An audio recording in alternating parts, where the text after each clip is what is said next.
حضرت جنید بغدادی، یہ تو حضور غوث اعظم کے بھی پیر ہیں نا، یہ تو حضرت داتا علی اجمیری کے بھی پیر ہیں۔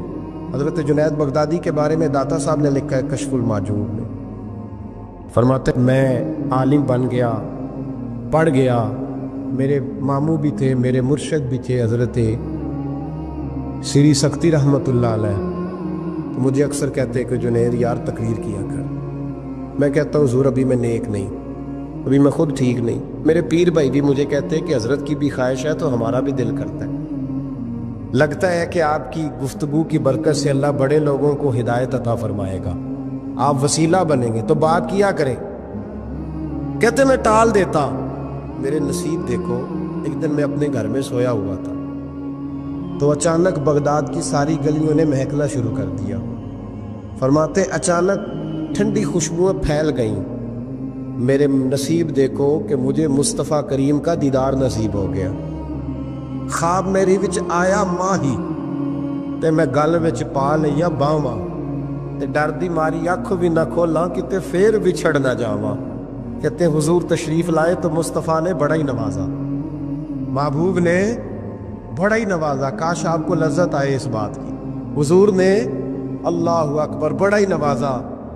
کہتے ہیں محبوب جانے لگے تو ہلکا سا جملہ، میٹھی سی بات، ایک جملہ بڑا میٹھا سا، جاتے دفعہ فرمانے لگے جنید تقریر کیا کر یار، تقریر کیا کر۔ داتا صاحب لکھتے ہیں، داتا صاحب فرماتے ہیں کہ حضرت جنید بغدادی کہتے ہیں عرض کی حضور اب تو ضرور کروں گا، اب تو روز کروں گا، کھول کے کروں۔ فرماتے ہیں میں جب اٹھا نا، فجر کی اذان ہوئی، وضو کیا، سنتیں پڑھی تو دل میں چور آ گیا۔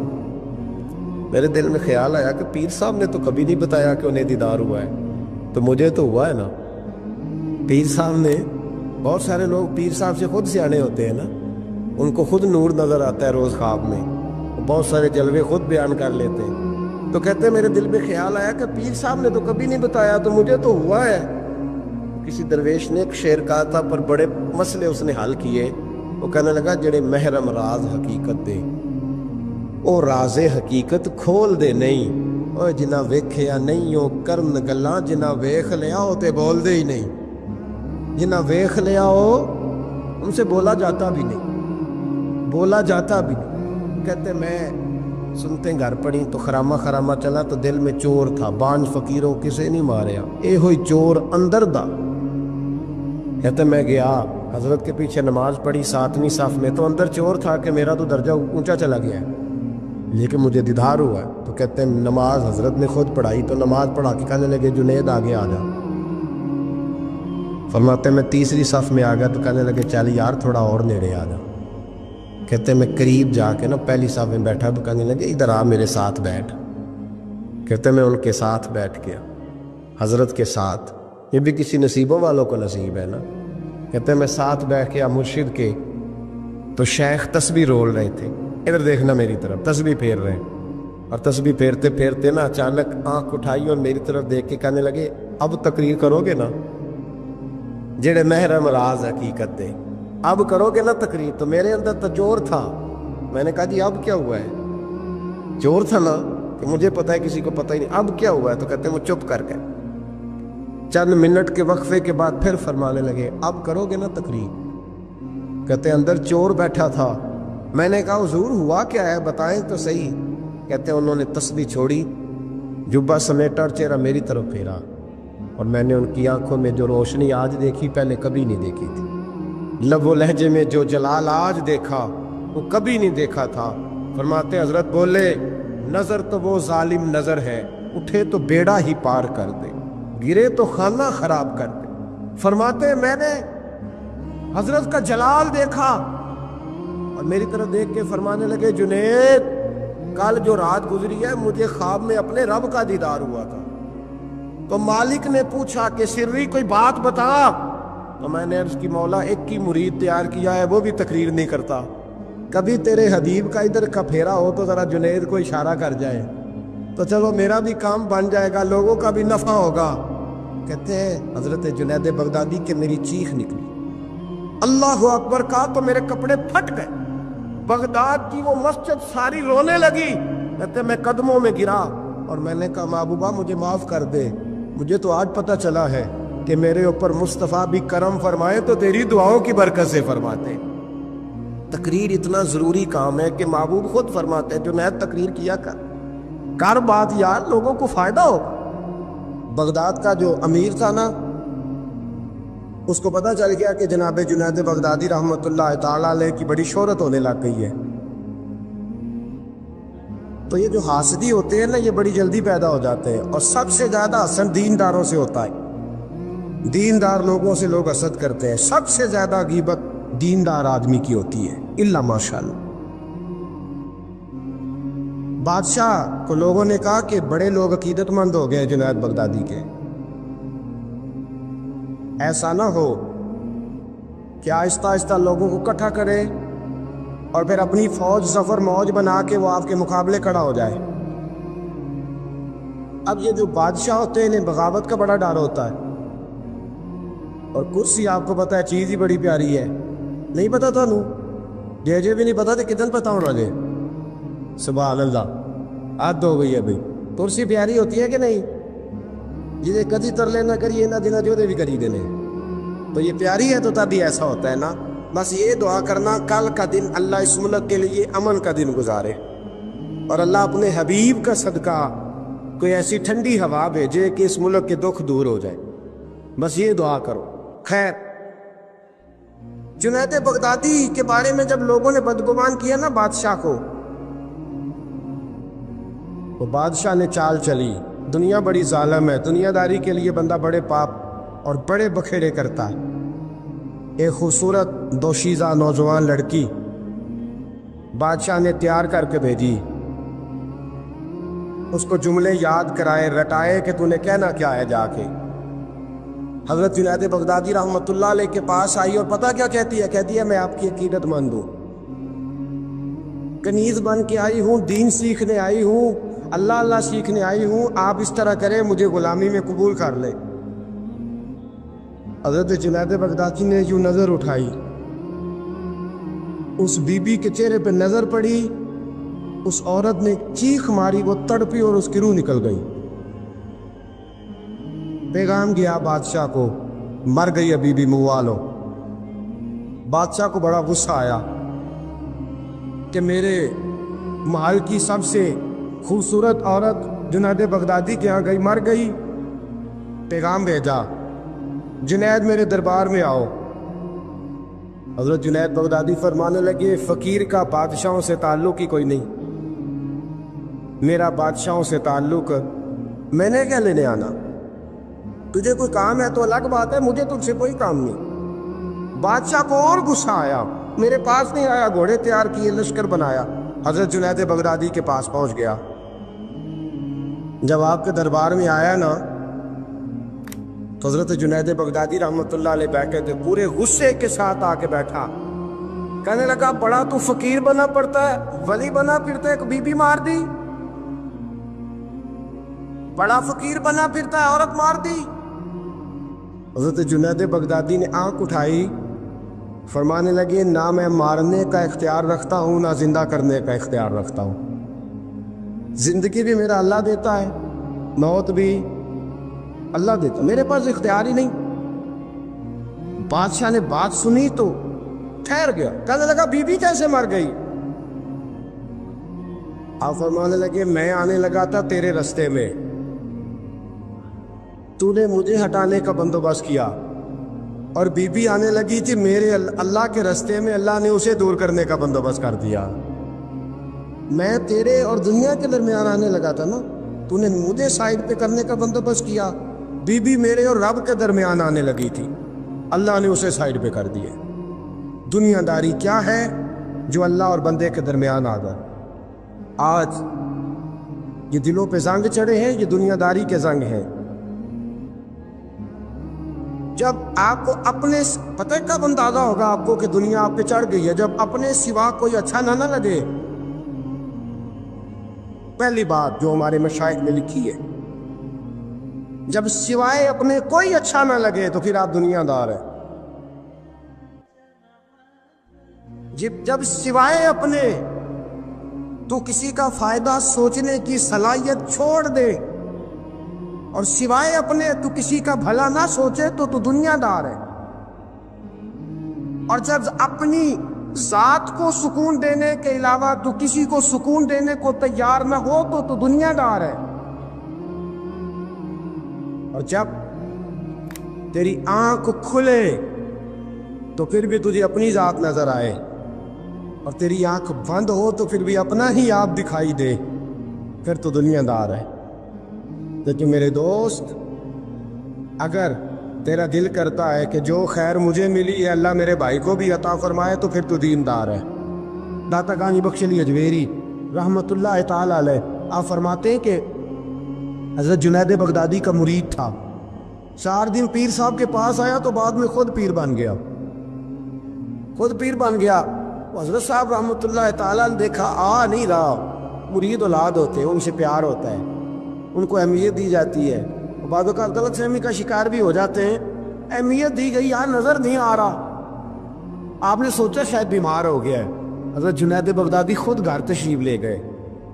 حضرت جنید بغدادی جن کا ولیوں میں اس طرح مقام ہے جس طرح حضرت جبریل امین کا فرشتوں میں مقام ہے، اتنا بڑا، چل کے گھر گئے اور جا کے کہا السلام علیکم، کہتا جی وعلیکم السلام، کہتا تو آتا کیوں نہیں؟ تو مجھے اب آپ کی ضرورت ہی نہیں، میں اب خود بڑا پرہیزگار ہوں، مجھے کیا ضرورت ہے میں کسی کو اپنا بڑا مانوں، میں خود بڑا پرہیزگار ہوں۔ فرمایا ہوا کیا؟ کہنے لگا جی رات جب میں سوتا ہوں تو 2 فرشتے آتے مجھے براق پہ بٹھاتے ہیں اور جنت کی سیر کراتے ہیں، براق پہ بٹھاتے ہیں اور اللہ اکبر جنت کی سیر کراتے ہیں، میرے ہاتھوں کے تراشے ہوئے مٹی کے صنم آج بت خانے میں بھگوان بنے بیٹھے، میرے ہاتھوں کے تراشے ہوئے مٹی کے صنم، دیکھو تو صحیح آج بت خانے میں بھگوان بنے بیٹھے۔ اور رائے پوری کہنے لگے وہ پتھر جن کو سکھائی تھی قوتیں گویائی ہم نے، وہ جب بولنے لگے تو ہم پر ہی برس پڑے، بولنے لگے تو وہ ہم پر ہی برس پڑے۔ کہنے لگا جی اب تو میں اللہ خیر کرے بڑا اونچا اڑ رہا ہوں، آپ کبھی گئے جنت میں؟ آپ مسکرا پڑے، فرمانے لگے بیلیا آج جب جنت میں جائے تو ذرا لا حول ولا قوت بھی پڑھ لینا، آج جب جنت میں جائے تو ذرا وہ بھی۔ وہ کہنے لگا چلو ٹھیک ہے پڑھ لوں گا، اٹھ کے ملا بھی نہیں، حضرت واپس آ گئے۔ رات کو خواب آئی، جنت میں جانے لگا تو خیال آیا جناب جنید بغدادی نے کہا تھا پڑھ ہی لوں، پڑھنے لگا لا حول ولا قوت الا باللہ، آنکھ کھلی تو روڑی کے ڈھیر پہ بیٹھا تھا، روڑی کے ڈھیر پہ بیٹھا تھا۔ وہ جو بھاگ رہے تھے ان سے پوچھنے لگا او مجھے کہاں چھوڑ کے جا رہے ہو خواب میں؟ وہ کہنے لگے شیطان کے مختلف روپ تھے، تو اصل میں حضرت جنید کے پاس زیادہ آنے جانے لگا تھا تو اللہ کے قریب ہونے لگا تھا، تو ہم نے چکر چلا کے تجھے وہاں سے روکا، تو بیوقوف ہے سمجھ نہیں آئی۔ اب رونے لگا جاؤں تو کس منہ سے جاؤں، حاضری دوں تو کس منہ سے دوں، اب میں کیسے جاؤں اس کی بارگاہ ناز تک، کس طرح حاضری دوں، گرا جو ان کی نگاہ سے وہ سنبھل نہیں سکتا۔ لیکن جیسے ہی دروازے سے اندر داخل ہوا حضرت جنید نے آنکھ اٹھائی اور مسکرائے، فرمایا میں نے تجھے پہلے ہی کہا تھا کہ لاہور تو پڑھ لینا، فرمایا آ جا، اللہ والوں کے دروازے بند نہیں ہوا کرتے، رب کریم کے بندوں کے دروازے تم ہی بند کرتے ہو، دل کا دروازہ جب بھی کرتے ہو، یہاں تو دروازہ کوئی قابل تو ہو، ہم شان نہیں دیتے، مانگنے والوں کو تو دنیا بھی نہیں دیتے ہیں، تو آ تو صحیح، تو دیکھ تو صحیح، آج بھی بڑی خانقاہیں آباد ہیں، بڑے اللہ کے بندے، بڑے اللہ کے بندے جو بڑے طریقے سے لوگوں کو قائل کرنے والے، سمجھانے والے، لیکن ہم کسی کے ساتھ اصلاح کا تعلق قائم کرنے کو تیار، یہ والا سرمایہ ہم اکٹھا ہی نہیں کرتے، ہم خود بڑے ہیں۔ اللہ کے بڑا وہ ہوتا ہے جس کا کوئی بڑا ہوتا ہے، بڑا وہ ہوتا ہے جس کا کوئی بڑا نہیں ہوتا، وہ کبھی بھی بڑا۔ تو یہ صحبت ہے۔ کسی نے مامور غزنوی سے کہا تھا تو بڑے عدل کرتا ہے، تو کہنے لگے اسی لیے کہ میں نے حضرت ابو الحسن خرقانی کی ڈیوٹی کی ہے، میں نے ایک اللہ کے بندے کی، اس نے میرا دل صاف کر دیا۔ کہنے لگے حضرت ابو الحسن خرقانی کو میں نے پیغام دیا، میں نے کہا بابا جی ملنا ہے، تو بابا جی کہنے لگے تینوں کام ہے کہ مینوں؟ آج کل دا مولوی میری طرح دا ہوندا تے آندا چلو فوٹو تے آئے گی نا ایم پی اے صاحب نے، جانا چاہیے چھیتی کرو، باقی کام چھڈو سارے، پہلے اتنے حاضری دئیے، ایک قضا نہ ہو جائے، اللہ خیر فرمائے۔ تو کہا اب بادشاہ وقت مامور غزنوی کہنے لگا حضرت ابو الحسن خرقانی سے ملنا ہے، تو فرمانے لگے کام دیا کہ مجھے، کہنے لگا جی مجھے، تو فرمانے لگے آجا ملنا ہے تو میرا کیا کام ہے تیرے پاس؟ وہ کہنے لگا آپ کو پتہ نہیں میں اولی الامر ہوں، بادشاہ وقت اطیع اللہ و اطیع الرسول و اولی الامر منکم؟ تو آپ فرمانے لگے میری ابھی اطیع اللہ و اطیع الرسول ہی پوری نہیں ہوئی، اس سے آگے گزروں گا تو کوئی اور بات ہوگی نا۔ خیر مجبور ہو گیا ابو الحسن خرقانی، توجہ ہے آپ حضرات کی، کہتے ہیں حضرت کہ مجھے مجبور کر دیا تو میں خود گیا ملنے۔ جب میں ملنے حاضر ہوا نا تو میرے دل میں خیال آیا کہ شاید بابے کا خیال ہے کہ میں کنجوس بادشاہ ہوں۔ میں نے جب دیے نا موٹے نذرانے، اور جب میں نے ہیرے جواہرات مسلح کے نیچے چھوڑے اور چمک آنکھوں تک آئی، تو بابا جی اٹھ کے ملے ہی ملے۔ بڑی طاقت ہوتی ہے ان مال میں، سرمایہ میں، لیکن کہتے ہیں جب میں اندر گیا تو بابا جی نے میرا استقبال ہی نہیں کیا۔ میں نے ایک ہاتھ آگے کیا تو بابا جی نے بھی ایک ہی کیا، دوسرا کیا تو پھر انہوں نے دوسرا کیا۔ کہتے ہیں میں بیٹھ گیا، انہوں نے نا میری تواضع کی، ایک روٹی میرے ہاتھ میں دی، کئی دنوں کی خشک روٹی، اور ایک پانی کا گلاس دیا۔ کہتے ہیں میں چبانے لگا نا تو میرے گلے میں پھنس گئی۔ بادشاہ نازک مزاج ہوتے ہیں، توجہ ہے اب حضرات کی۔ کہتے ہیں اب میں نے کیا کیا، روٹی تو نہ کھائی گئی تو میں نے نا تھوڑی سی شرپیاں مسلح کے نیچے رکھی۔ تو حضرت ابو الحسن خرقانی کہنے لگے، ادھر دیکھیے گا، فرمانے لگے اور تم نے میری روٹی کیوں نہیں کھائی؟ کہنے لگا جی گلے میں پھنس گئی ہے۔ آپ مسلح اٹھا کے کہنے لگے یہ دولت بھی لے جا، یہ بھی درویشوں کے گلے میں پھنس جاتی ہے، اس کو لے جا اٹھا کے، یہ بھی پھنس جاتی ہے، ہمارے گلے سے نیچے نہیں اترتی، نیچے لے جا۔ وہ کہتا جب میں نے اٹھائی تو مجھے سمجھ آ گئی یہ وہ والا صوفی نہیں، یہ اللہ والا صوفی ہے، یہ رب رب کرنے والا صوفی ہے، اس کی نظر میری جیب پہ نہیں، اس کی نظر تو میرے دل پہ ہے۔ فرمانے لگے اب جب میرے دل کی صفائی ہو گئی نا، توجہ ہے اب حضرات کی، جب صفائی ہو گئی نا دل کی، میں نے کہا نہیں یہ اللہ والے۔ تو کہتے ہیں میں اٹھا تو حضرت ابو الحسن خرقانی بھی کھڑے ہو گئے اور مجھے باہر سواری تک چھوڑنے آئے۔ کہتے ہیں جب سواری تک آئے تو میں نے کہا کہ حضور آتی دفعہ تو کوئی پروٹوکول نہیں، اور ماننے لگے جب تو آیا تھا تو اللہ والوں کے بارے میں برا گمان لے کے آیا تھا، اور اب تو جا رہا ہے تو اللہ والوں کے بارے میں دل صاف کر کے جا رہا ہے، اب تیری عزت کرنا ضروری ہو گیا۔ میرے عزیز یاد رکھیے گا، یہ جو صحبت صلحاء ہے یہ ریگ مار کا کام کرتی ہے، یہ باطن کو روشن کرتی ہے، یہ نکھار پیدا کرتی ہے۔ لیکن جائے اللہ کے بندوں کے پاس، لیکن نا میں نے پہلے بھی کہا تھا، ایک دفعہ پھر بات دہراتا ہوں، میں نے اپنے حضرت سے ایک دفعہ کہا کچھ مریدوں کو پروٹوکول ملتا ہے اور کچھ بیچارے ایسے ہوتے ہیں جن کو جھڑکیاں ملتی ہیں۔ تو آپ فرمانے لگے پروٹوکول ان کو ملتا ہے جن کا ڈر ہو کہ کہیں بھاگ نہ جائے، ان کو پروٹوکول ہو، جن کا پتہ ہونا جتنے مرضی جوتے مارو میرا ہی ہے، اس نے کہیں جانا، ان کو ضرورت نہیں ہوتی پروٹوکول کی۔ ہم تو آستانوں پہ بھی جاتے ہیں کسی جگہ، ہاں ایک بات ضرور میں ضرور کہوں گا، خانقاہ پہ جائیے، اس خانقاہ پہ جہاں اللہ اور اس کے رسول کے دین کا درس دیا جاتا ہے، جہاں سونا مرشد سچا مرشد سے آگے بات نہیں جاتی، اور جہاں سوائے ایک ذات کی شخصیت پرستی کے کوئی اور نعرہ ہی نہیں لگتا، ہم ان خانقاہوں کے قائل ہیں۔ ہماری وہ خانقاہ ہیں جہاں رب رب کا ذکر ہوتا ہے، جہاں اللہ اللہ کے نعرے لگتے ہیں، جہاں رب کریم کو یاد کیا جاتا ہے، یہاں صوفی بیعت اپنی کرتا ہے لیکن وہ توجہ اللہ کریم کی طرف کراتا ہے، وہ سنت اور شریعت کی پابندی کراتا ہے، وہ لوگوں کو دین کا رستہ بتلاتا ہے۔ لوگ جاتے اس کے پاس ہیں لیکن رستہ انہیں مدینے والے محبوب کا بتایا جاتا۔ جس لگا شریعت کی پاسداری، ہم تو کچی بات ہی نہیں کرتے، بالکل کوئی لے تو اللہ نہیں، کچی بالکل نہیں، 100% نہیں، وہ مانگے تو حل کہتے ہیں۔ جو شریعت کا باغی ہے ہم اس کے باغی ہیں، ہم اس کے بولیے، ہم اس کے۔ میں نے ایک بندہ کہنے لگا پچھلی باری، کہندا جی ایک بابا ہے نیٹ دے اوتے، اے بابا اپنے آپ سجدے پہ کراندا ہے، تے میں کہ بابا انہاں نوں آکھو تسی رکھ لو، اساں دا کی کرنا ہے، کوئی ضروری ہے سانوں دینا جے بابا؟ اس طرح کے کئی بدتمیز ہیں، ہمارا ان سے کوئی تعلق، ہمارا ان سے کوئی رشتہ، ہمارا تو رشتہ ان لوگوں سے ہے جو اللہ اور اس کے رسول کی بات کرتے صلی اللہ ہو، جو قرآن کا پیغام دیتے ہیں، جو حدیث مصطفیٰ کھول کے اپنے مریدین کے آگے رکھتے ہیں، ہمارا تو ان لوگوں سے رشتہ ہے۔ اب کوئی جاہل آدمی کو جاہل بات کرے تو ہم اس کے ذمہ دار ہیں، ہماری کوئی ذمہ داری۔ اور ویسے بھی جب ہم کہہ ہی نہیں رہے ہمارا بندہ ہے تو تم ہمارے کھاتے میں کیوں ڈالتے ہو؟ جیڑا بندہ بھی غلط کرے ساڑھے کھاتے پہ جانا، جیڑا بھی غلط کرے، ہم بالکل قائل نہیں ہیں میں نے ایک بہت بڑی اجتماع میں اعلان کیا تو پھر کہتا ہوں، آج جن درباروں پہ نشہ بکتا ہے ہم ان درباروں کو بند کرنے کے قائل ہیں۔ جس جگہ عیب ہوتا ہے ہم اس جگہ لوگوں کو قصداً منع کرتے ہیں جانے، قصداً کہتے ہیں بالکل نہ جاؤ، قطعاً نہ جاؤ، کوئی ضرورت۔ دربار مزار اللہ کے ذکر کی جگہ ہے، اور اگر وہاں اللہ کا ذکر نہیں ہوتا، کوئی بدتمیزی ہوتی ہے تو وہاں جانا درست ہے؟ عورتوں کا درباروں پہ جانا درست ہے؟ ہم قائل ہی نہیں ہیں، قطعی طور پہ قائل ہیں۔ عورت بڑی باپ پردہ جائے گی، اس صورت میں جائے گی جب گزارا ہی نہ ہو، کیا ضرورت ہے؟ بالکل ہم قائل نہیں ہیں ان چیزوں کے۔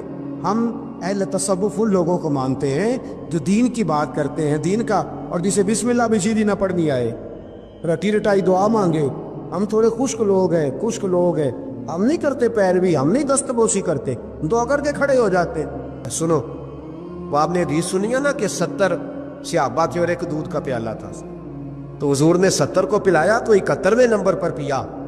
مصطفیٰ کریم نے فرمایا اگر میں اللہ کا رسول ہو کے 70 غلاموں کا جھوٹا پیتا ہوں تو بتا تیرا، یہ بخاری مسلم ہے۔ لیکن اب ہماری نفاست پسندیوں کے رنگ بھی نالے ہیں نا، انہیں روٹی کھا لئیے، اور اکثر اگر آپ ناراض نہ ہو تو بات کرنی پڑتی ہے، جب سامنے آ جاتی ہے تو کرنی پڑتی ہے۔ امیر کا جھوٹا ہو تو پھر خیر ہے، اگر غریب کا ہو تو جی چور صاحب تو پیے اور دے دیو، تو یہ ماڑے دا ہاتھ لگ گیا کہ تو کے لیا، یہ ظلم ہے، یہ زیادتی ہے۔ اس کا مطلب ہے نفاستیں بھی ہم دولتوں سے آئیں گی، دولت سے آئے گی، معاذ اللہ سن۔ بہرحال عنوان نہیں، حضرت جابر بن عبداللہ رضی اللہ تعالی عنہ، بخاری مسلم ہے، کہتے ہیں جب خندق کی جنگ ہو رہی تھی نا، غربت بڑی تھی، قحط بڑا تھا، صحابہ پریشان تھے، 2-2 3-3 پتھر پیٹ پہ باندھے ہوئے۔ میں حضور کو دیکھ کے گھر آیا تو زوجہ سے کہا بھلی مانت کچھ ہے کھانے کی؟ کہنے لگی تھوڑے سے جو ہیں۔ تو میں نے کہا پیسو گی تو کتنی روٹیاں بنے گی؟ کہنے لگی 2-3، 4 بن جائیں گی۔ کہنے لگے سالن؟ تو زوجہ کہنے لگی اگر وہ بکری کا بچہ ذبح کرو تو 3-4 بندوں کا سالن بھی بن جائے گا۔ کہتے میں نے اسے ذبح کیا، بیوی سے کہا تو جاؤ پیس۔ کہتے میں نبی کریم کی بارگاہ میں حاضر ہوں صلی اللہ علیہ وسلم، حضور کی خدمت میں۔ زوجہ کہنے لگی کان میں کہنا حضور کی، سارے نہ آئے، جس طرح لیڈروں کے کھانے اندر ہوتے ہیں علیحدہ، اور جو نعرے لگا رہے ہوتے ہیں نا سویر سے انہیں ڈبہ ملتا ہے، لیکن وہ پھر بھی نعرے لگاتے ہی رہتے ہیں۔ مجھ پہ الزام لگنے لگا ہے کہ آپ سیاست دانوں کو ہر جمعے میں رگڑا دیتے ہیں، تو میں کہنا ان صحیح کر چھوڑو پھر اسی مڑ جانے ہیں، اتنا کو سیاڑے ہو جائیں۔ یہ سیاڑے نہیں ہو رہے، ہمیں بات کرنے کی بھی اجازت نہیں۔ شعر کہہ دیتا ہوں کہ ہم آہ بھی کرتے ہیں تو ہو جاتے ہیں بدنام، وہ قتل بھی کر دے تو چرچا نہیں ہوتا۔ انہوں نے کدے پوچھا جے سانیاں کہہ دے چوپ رہو۔ لیکن بھائی یہ اس ممبر کا تقاضا ہے، میرے امام اعظم کا فتویٰ ہے، جو عالمی حالات سے باخبر نہ ہو وہ جمعے کا خطبہ نہ دے۔ وہ جو رٹی رٹائی باتیں ہم سے نہیں ہوتی، اس لیے کہ جلال بادشاہی ہو یا جمہوری تماشا ہو، جدا ہو دین سیاست سے تو رہ جاتی ہے چنگیزی۔ حق بات انشاءاللہ ہو رہی ہے اور ہوتی رہے گی، وہ بات صاف ستھری ہے۔ اگر کوئی بات ایسی ہوگی تو وہ بات، اگر غوث پاک اپنے خطبہ جمعہ کے اندر کہہ سکتے ہیں کہ میں ظالموں کو حکمران نہیں بننے دوں گا، تو ہم تو ان کے نوکر ہیں نا، پھر ہم قادری کیسے ہوئے اگر غوث پاک کے طریقے پہ عمل ہی نہ کریں تو؟ اس لیے مہربانی کرے ہمیں کوئی شخص ایسا مشورہ نہ دے، بلکہ کئی دفعہ ظلم ہوتا ہے، جب کوئی مشورہ دیتا ہے تو اور تیز ہونے دل کرتا ہے۔ اس لیے مہربانی کریں ایسی کوئی مشاورت نہ کرے، بالکل جو غلط بات کرے گا اس پہ ہم بولیں گے، اور آہستہ آہستہ نہیں، کھل کھلا کے بولیں گے، بالکل بولیں گے، اس لیے کہ اللہ نے زبان دی ہے، وہ کسی وڈیرے کے قدموں میں بیٹھنے کے لیے نہیں دی، وہ رسول اللہ کے ترانے پڑھنے کے لیے دی ہے۔ ترانے پڑھنے، اگر حضرت بلال رسیوں میں بند ہو کے اور ابو لہب اور عتبہ اتیبہ اور عبداللہ بن جدان اور امیہ بن خلف جیسے لوگوں کے بیچ کھڑے ہو کے کہہ سکتے ہیں نہیں بات جو سچی ہے وہ کی جائے گی، تو ہم ممبر رسول پہ بیٹھ کے نہیں کہہ سکتے؟ اپنے بھی خفا مجھ سے ہیں، بیگانے بھی ناخوش، میں زہر حلال کو کبھی کہہ نہ سکا کن، میں کہتا ہوں وہی بات سمجھتا ہوں جسے حق، میں ابلہ مسجد ہوں، میں توحید کا فرزند۔ اس لیے کوئی شخص یہ نہ سمجھے، ہاں یہ بات علیحدہ ہے کہ ہمارا سیاسی ایجنڈا کوئی نہیں، ہمارا ایجنڈا رسول اللہ کی نوکری ہے صلی اللہ علیہ، سیاسی ایجنڈا کوئی نہیں، اللہ کے وجہ کی محبت تو سیاست کا چلن چھوڑ دیا، ہم اگر عشق نہ کرتے تو حکومت کرتے، وہ بات علیحدہ ہے۔ بہرحال دام برسر مطلب حضرت جابر ابن عبداللہ رضی اللہ تعالیٰ عنہ کہتے ہیں زوجہ نے کہا کان میں کھانا، میں نے کان میں جا کے کہا حضور 2-4 بندوں کی روٹی ہے، آ جائے کھانا کھا لے۔ وہ والا رنگ نہیں تھا نا کہ لیڈروں کا کھانا اور کارکنوں کا کھانا چلو اور گل کر لینے، پیران دی یخنی تے روٹیاں پہ ہو کے کہندے حضرت جی بیمار نے تے مرید لنگر کھانے دے شفا ہے، تے میں کہا تم ہی کھا مار تینوں بھی شفا ہو جائے گی، تو اپنے لیے تے چوری پکائی اندر۔ یہ رنگ وہاں نہیں تھا۔ میرے نبی پاک سید عالم صلی اللہ تعالی علیہ وسلم کے کان میں کہا حضور 4-5 بندوں کی روٹی ہے۔ حضور باہر نکلے خندق سے، باہر نکل کے فرمایا چلو بھئی سارے، جابر نے کھانا پکایا ہمارا۔ حضرت جابر کہتے میں نے دوڑ لگائی، گھر آ گیا اور میں نے کہا تجھے تیری مار ہوئے، حضور تو 1000 سے زیادہ بندہ لے کے آ رہے۔ تو کہتی تو نے کہا نہیں تھا نبی پاک سے 4-5 بندوں کا ہے۔ حضرت جابر کی زوجہ کا عقیدہ سنو، کہنے لگے میں نے تو کان میں کہا تھا، دوسرے نے سنا بھی نہیں، وہ تو حضور نے کہا سارے چلو۔ تو کہتے زوجہ مجھے تسلی دینے لگی، کہنے لگی بس پھر جو نبی آ رہے ہیں وہ انتظام بھی کرائیں گے، جو آ رہے ہیں وہ انتظام بھی کرائیں گے۔ کیا کہا مولانا حسن رضا نے؟ قلم توڑ دیے، کہنے لگے آج جو عیب کسی پر نہیں کھلنے دیتے، آج جو عیب کسی پر نہیں کھلنے دیتے، ارے کب وہ چاہیں گے میری حشر میں رسوائی ہو، دل میں ہو یاد تیری کوچائے تنہائی ہو، پھر تو خلوت میں عجب انجمن آرائی ہو۔ کہتے حضور آئے 1000 سے زیادہ کا لشکر لے کے اور مجھے فرمانے لگے روٹیاں نہ پکانا، پہلے آٹا میرے پاس لاؤ، اور چولہے سے کھانا نہ اتارنا، مجھے لے جاؤ۔ کہتے میں نے سالن بھی پیش کیا، روٹیاں بھی، حضور نے تھوڑا سا لواب دہن آٹے میں ڈال دیا، لواب دہن تھوڑا سا لواب دہن ہنڈیا میں ڈال دیا، فرمایا اب نکالتے جاؤ اور کھاتے جاؤ، میرا جھوٹا ہو گیا اب نکالتے جاؤ۔ حضرت جابر ابن عبداللہ کہتے ہیں 1400 بندے نے کھایا، ہمیں نہیں پتا روٹیاں کدھر سے آئی، اتنی برکت ہوئی پتہ نہیں کدھر سے آئی، سالن پتہ نہیں کدھر سے آیا۔ کہتے ہیں سارے سیر ہو کے کھا لیا تو فرمایا چلو بھی جاؤ جا کے کام کرو، مجھے فرمانے لگے اب تو بھی کھا، آ جا بچے بھی بلا۔ کہتے سب نے کھایا، حضور اٹھ کے جانے لگے تو فرمایا ذرا روٹیاں دیکھ پہلے زیادہ تھی کہ اب زیادہ ہے، ذرا دیکھنا سالن پہلے زیادہ تھا کہ اب زیادہ ہے۔ تو میں نے کہا نہیں حضور پہلے سے زیادہ ہے، میرے محبوب کے تبرک میں اتنی برکت ہے، تو حضور کے وجود سے جو چیز لگ جائے تو اسے قیمتی نہیں سمجھتا؟ کہاں بیٹھ کے دین پڑھا ہے؟ یا ہمیں سمجھا لے یا پھر ہم تجھے سمجھائیں، صحیح تینوں سمجھائیے تو صحیح کر کے سمجھائیے۔